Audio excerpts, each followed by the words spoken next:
Sa magulong mundo ng gihit, sa madidilim na eskinita ng Quiapo, unti-unting umuusbong ang mas malalim na banggaan, mga pinipigilang damdamin at nakatagong motibo ang nagsasalubong. Maingat na gumalaw si Rocky Boy patungo sa lugar kung saan madalas makita si Pungay. Hindi lamang isa sa mga gerilya, kundi isang taong pamilyar sa mga galaw ni Tanggol. Bawat hakbang ay puno ng alaala ng nakaraang pagkatalo at kahihiyan. Hindi naghilom ang mga sugat ng panahon. Alam niyang, ang paglapit kay Pungay ay parang paghawak sa apoy. Ngunit nanaig ang matinding pagnanais na maghiganti kaysa sa takot. Nagkunwari siyang kaibigan ni Tanggol, ginamit ang pangalan nito bilang susi upang buksan ang pintuan ng tiwala. Isang babae na kilala si Pungay at sanay sa mga lihim na usapan sa kalsada ang nilapitan ni Rocky Boy. Bawat tanong ay may kasamang taktika, bawat salita ay maingat na pinili. Sa kanyang mga mata ay bakas ang tensyon at pagkabalisa. Nagbigay ng pahiwatig ang babae, sapat upang makatiyak si Rocky Boy na malapit si Pungay. Di nagtagal, lumitaw si Pungay. Nakita ni Rocky Boy ang pagkakataong matagal niyang hinintay. Tahimik siyang sumunod, bumibilis ang tibok ng kanyang puso sa bawat hakbang. Sa makitid na eskinita, hinarang niya ang daan. Nabigla si Pungay sa biglang pagharap. Sa sandaling iyon, sila lamang ang naroon.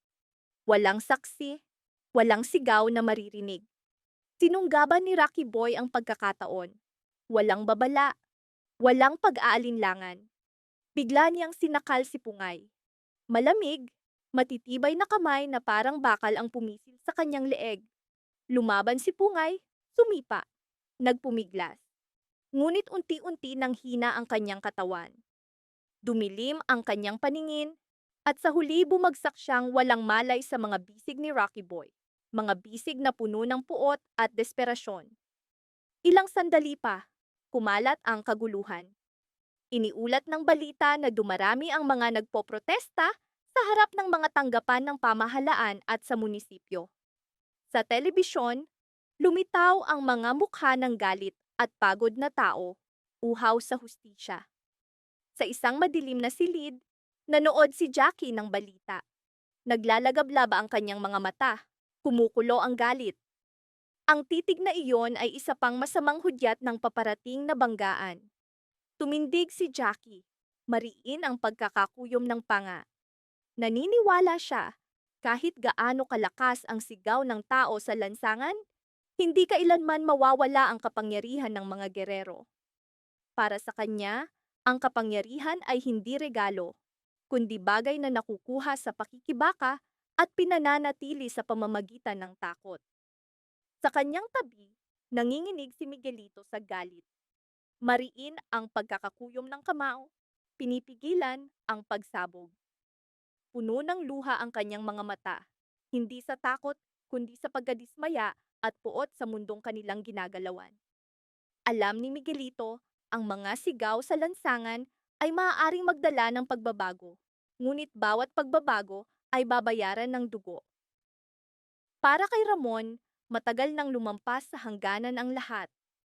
Bawat gabi, ninanakaw ng alaala, ng pagtataksil, mga lihim na pakana, at paulit-ulit na hamon sa kapangyarihan ang kanyang tulog.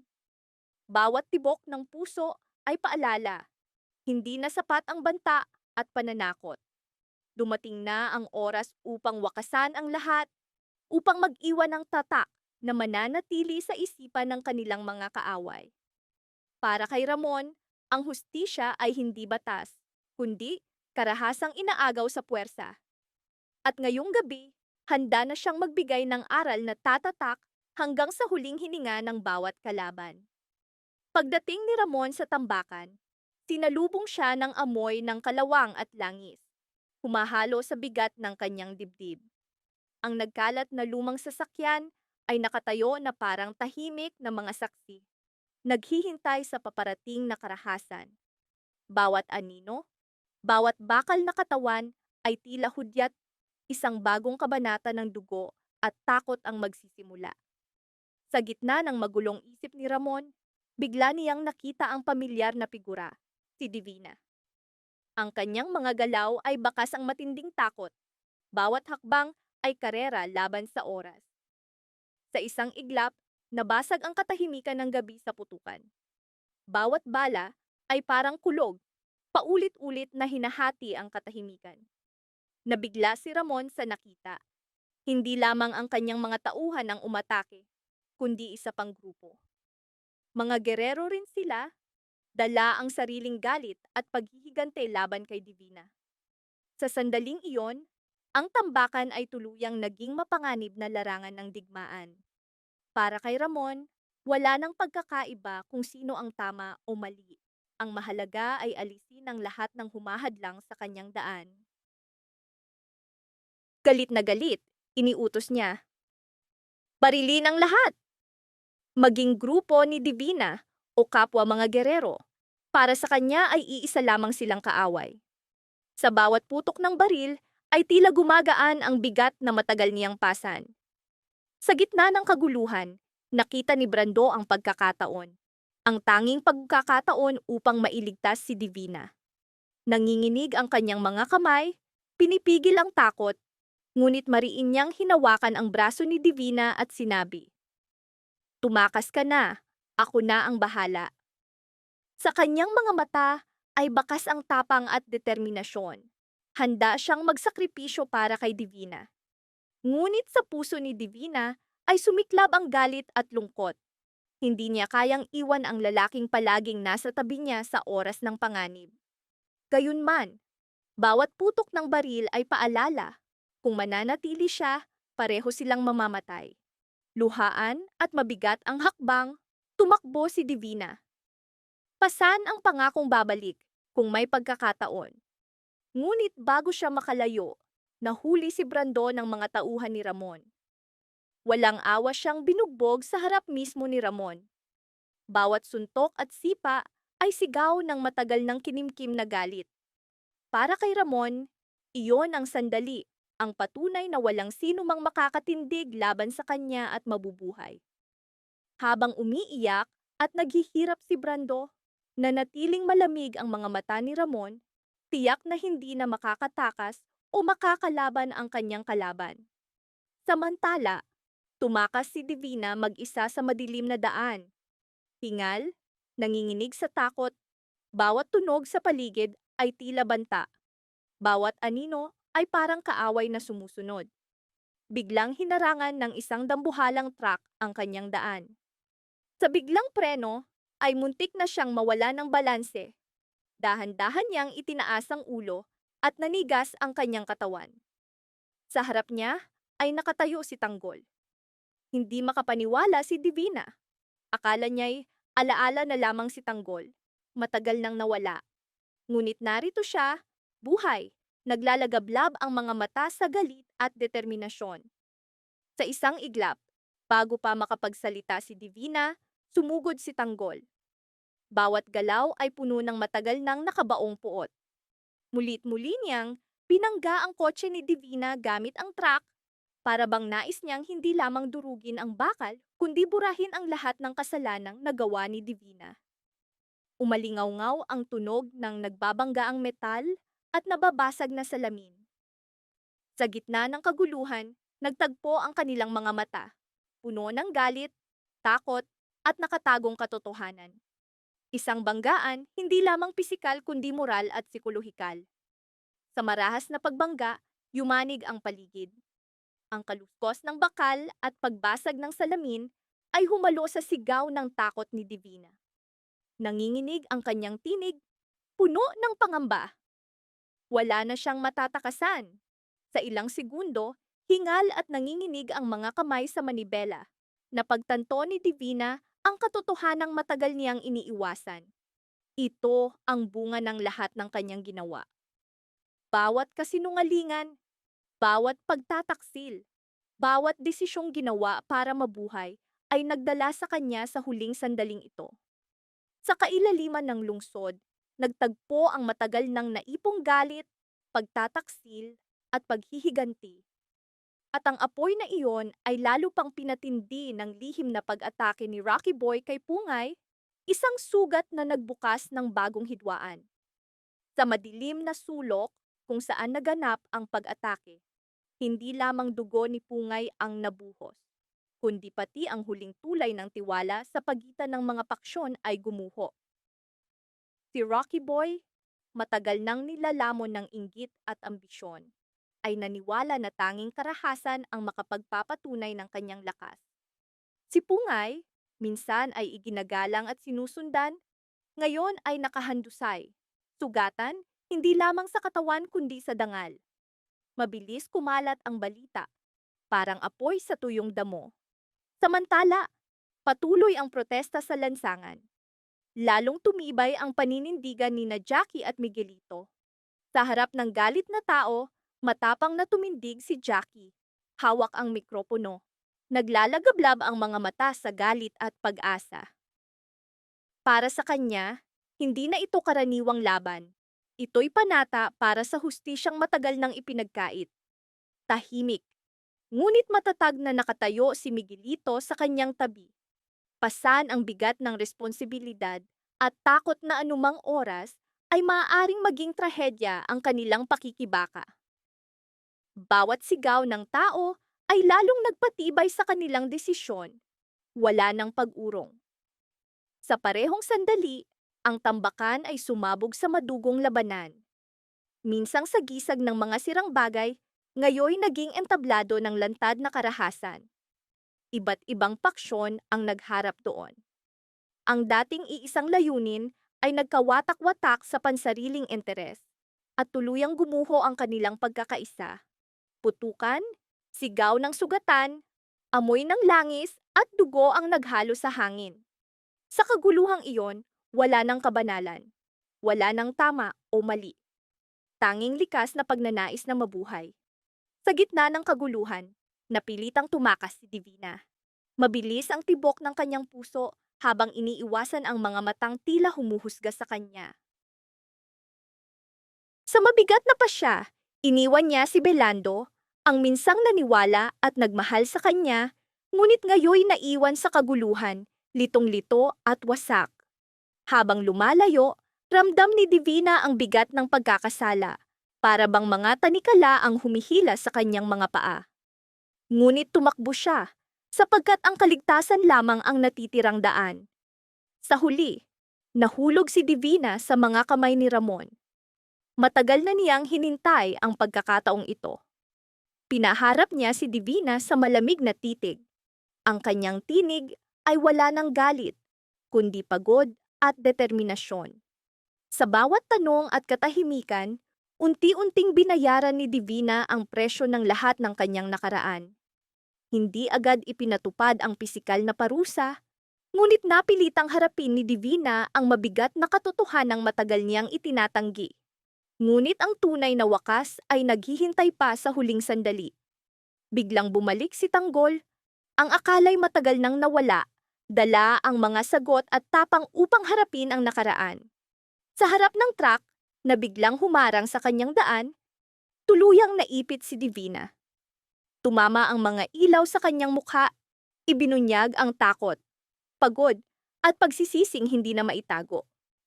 Sa iglap na iyon, naging malinaw, bawat hakbang, mula sa unang kasinungalingan hanggang sa huling pagtakas, ay nagdala sa kanya sa sandaling ito na wala nang matatakasan. Kailangan na niyang harapin ang kapalarang matagal niyang iniiwasan. Sa lungsod, unti-unting lumitaw ang matagal nang nakatagong mga lihim, binabago ang daloy ng hangin. Bawat kalsada, bawat eskinita, bawat tahanan na matagal nang tahimik sa takot ay nagsimulang gumalaw sa konsensya. Ang mga bulong ay naging usapan. Ang mga lihim ay naging lantad. Hindi na maitago ng lungsod kung bakit ito muling bumangon. Ni maitago na ang tunay na problema ay hindi kailanman nawala. Sa gitna ng dugo, luha at pagkawasak, naging mas malinaw ang lahat. Bawat isa ay hinamon. Mananatili ba silang tahimik o haharapin ang katotohanang matagal nang naghihintay? Sa sentro ng kaguluhan ay lumitaw ang pamilyang Guerrero. Isang pamilyang matagal nang nakaupo sa trono ng kapangyarihan. nakatago sa likod ng impluwensya, karahasan, panlilinlang, at mga pangakong hindi kailanman para sa karaniwang tao. Sa mata ng bayan, minsang ang pangalang Guerrero ay sagisag ng kaayusan, proteksyon, at lakas. Ngunit sa likod ng makikinang na talumpati at ngiting nakaharap sa kamera, ang pundasyong itinayo nila ay nabubulok. At ngayon, sa harap ng lahat, unti-unting nahayag ang kanilang tunay na anyo, ang maskara ng kasinungalingan ay napunit, nilamon ng sarili nilang mga kasalanan. Ang mga pangyayaring nagaganap sa teleserye, gabi-gabing pinapanood, ay hindi na tila kathang-isip. Ang alon ng galit ay sumabog sa lansangan. Ang mga eksena sa telebisyon ay tila lumabas sa screen tungo sa tunay na buhay. Tumatak sa puso ng tao, mga damdaming hindi na mapipigilan. Ang galit ay naging tinig at ang tinig ay naging pagkilos. Patuloy ang protesta. Mula bata hanggang matanda, mahirap hanggang mayaman, babae at lalaki. Sabay-sabay silang sumisigaw, naglalagablab ang mga mata sa iisang apoy. Sawa na sila sa pang-aapi, galit sa dekada ng panunupil, at uhaw sa hustisyang ninakaw sa kanila sa loob ng maraming henerasyon. Ang pangalang Guerrero ay paulit-ulit na inuusal sa mga plaza at makikitid na kalsada, hindi bilang sagisag ng kapangyarihan, kundi bilang sagisag ng pang-aapi at krimen na matagal nang ikinulong sa katahimikan. Sa bawat sigaw, lalong bumigat ang tensyon. Ang mga kamaong nakataas ay hindi lamang tanda ng galit, kundi patunay ng sama-samang paggising. Sa bawat hakbang, lalong tumitindi ang pananawagan, dapat bumagsak ang pamilya, anuman ang kapalit. Ang takot na minsang nagpatahimik sa kanila ay naging tapang. Tapang na isinilang sapagkat wala ng ibang pagpipilian. Lalong lumalim ang galit ng bayan nang kumalat ang mga video ni Pungay. Ang taong matagal nang tahimik, na tanging nanonood at nagtitiis, ay sa wakas nagsalita. Bawat sandaling nabuhay siya sa anino ng mga Guerrero ay nilamon ng konsensya at takot. Ang kanyang pagbubunyag ay nagdagdag ng gasolina sa apoy ng matagal nang pinipigilang galit ng bayan. Alam niyang isang maling hakbang ay maaaring magdala ng panganib, hindi lamang sa kanya, kundi sa mga pinakamamahal niya. Ngunit dumating ang oras na hindi na niya kayang pasanin ang bigat ng katahimikan. Pinili niyang magsalita, hindi dahil wala siyang takot, kundi dahil ang takot na manatiling tahimik ay mas mabigat kaysa sa takot na magsalita. Sa likod ng tapang ni Pungay ay nakatayo si Abet, isang kaibigang handang isugal ang sariling buhay para sa katotohanan. Tahimik siyang estratehista, ang nagplano ng bawat detalye, nagmasid sa bawat hakbang, at naging sandigan ni Pungay sa mga gabing halos gumuho siya sa takot. Alam niyang isang pagkakamali lamang ay wala nang balikan. Ngunit sa kanyang mga mata, mas mahalaga ang katotohanan kaysa sa sariling kaligtasan. Isa-isa nang lumitaw ang mga ebidensyang matagal na nakatago sa dilim ng takot at kasinungalingan. Sa mga video, malinaw at diretsong nagbigay ng kumpisal sina Luso at Unyo, dalawang lalaking minsang itinuring na sagisag ng disiplina at batas. Sa loob ng maraming taon, sila ang naging sandigan ng tao, ang unang takbuhan kapag kailangan ng proteksyon. Ngunit sa mga video, bawat salita ay gumiba sa imaheng iyon. Nabunyag ang kanilang ugnayan sa pamilyang Guerrero. Bawat kumpisal, bawat pangalang binanggit, bawat utos na inilantad ay parang patalim na tumaga sa tiwala ng bayan. Sa kanilang mga mata ay lumitaw ang takot na hindi na maitago. Huli na ang pagsisisi, mabigat ang konsensya. Ngunit pinili nilang ipagpalit ang lahat sa kapangyarihan at kaligtasan. May mga sandaling nabulol ang kanilang tinig. Para bang nahihirapang huminga, para bang umaasang may magliligtas sa kanila mula sa katotohanang sila mismo ang nagbunyag. Ngunit huli na. Malaya na ang katotohanan at tulad ng apoy na kumakalat sa tuyong hangin, hindi na ito mapipigilan. Sa sandaling iyon, Lubos nang nagising ang bayan sa tunay na mukha ng pamilyang Guerrero. Wala nang sapat na paliwanag. Wala nang bisa ang formal na paghingi ng tawad. Lahat ay tunog ng mga salitang isinulat ng mga tagapayo. Wala nang bisa ang pananakot. Ang parehong taktika na matagal nilang ginamit upang patahimikin ang mga kalaban. Ang mga dating tahimik sa takot ay nagkaisa na ngayon sa iisang layunin. Patalsikin ang pamilyang matagal nang namuno sa kanilang buhay. Sa gitna ng mga sigaw, katahimikan, at banggaan, isang katotohanan ang naging malinaw. Ang kapangyarihang itinayo sa kasinungalingan ay may hangganan, at dumating na ang araw ng pagbabayad.